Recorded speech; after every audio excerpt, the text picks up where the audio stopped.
Well, after what feels about like 6 years, F1 is back and we're back with a bang. And in terms of a bang, it was two Renault engines, Alpine engines going kaboom here in FP1. Well, I say FP1, this is the only practice of the weekend, so I did bury this whole new format, but at least now you're getting only one practice, like, and the rest of the sessions are a bit meaningful, even though I think it's going to be a bit of a mess personally. But yeah, F1's back. Let's look at the leaderboard. We'll start from the bottom and we'll work our way up.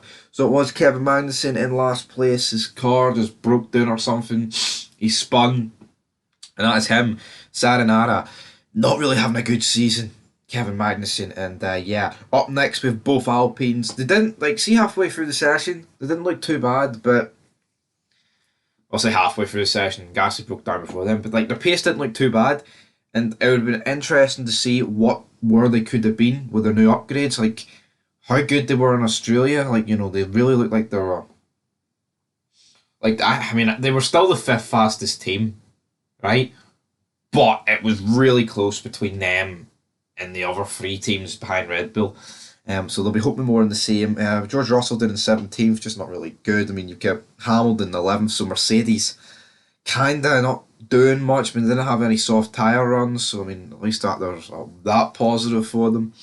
Logan Sargent in 16th, kind of just benefiting from everyone else's issues. Same with Hulkenberg, man, Haas don't look that good. Yuki Tsunoda, 14th may not seem that bad, but his teammates in 6th.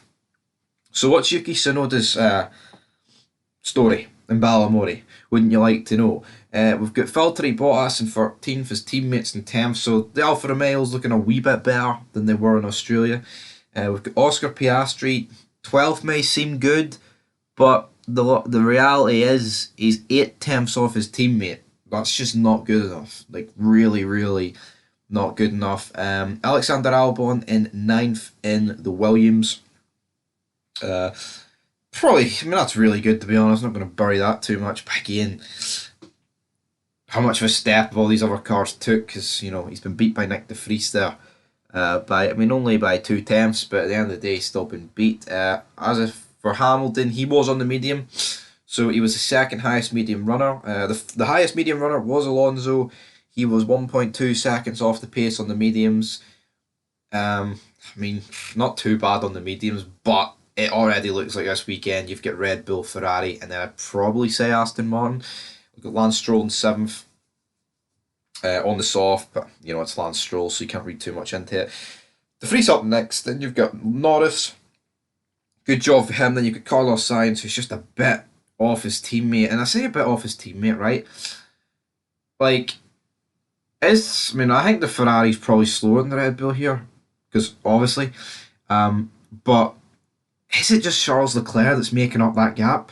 Because we know what he's like in quality, but even right here, he's been fucking immense, man. 2021, getting pole position in a car that did no right to belong on pole position, and he did it in Monaco. I think the car was a lot better in Monaco than it was in Baku. He did benefit for red cut flags, yes, but at the end of the day, he's still doing a great job. Perez in 3rd, pretty close to the guys ahead, so a 10th and a bit just separates the top 3. So looking forward to quali. Hopefully Leclerc can keep his nose in there.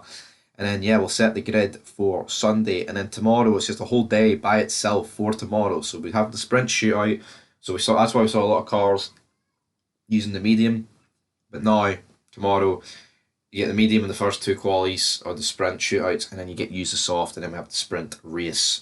So yeah, interesting to see how it's going to play out this weekend. But you know what? Pretty entertaining practice. Can't wait for 2 o'clock the day for quali. But until next time, peace.